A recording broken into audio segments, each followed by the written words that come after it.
नमस्कार विद्यार्थी मित्रांनो, आज आपलं मास्टर क्लास A1 या युट्यूब चॅनल मध्ये स्वागत आहे।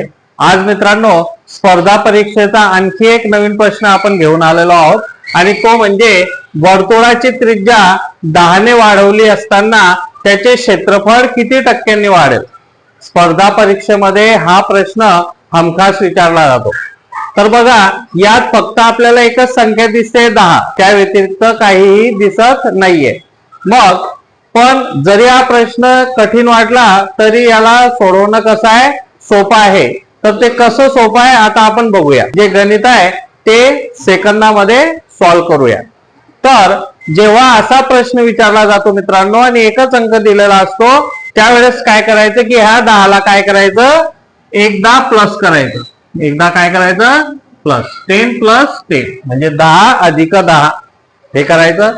आणि असंच या 10 ला काय करायचं, यांचा गुणाकार करायचा 10 गुणेला 10। फक्त गुणाकाराच्या वेळेस काय करायचं की याला भागेला काय द्यायचं, 100 द्यायचं। लक्षात।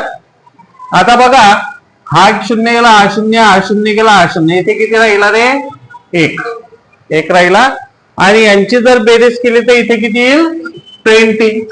मग आता तिकडे 1 आलेला, इकडे 20 आलेले, 20 आलेले।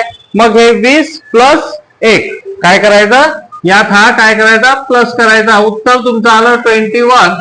मग 21 कुठे येते ऑप्शन मध्ये, हे तुमचं उत्तर आलं।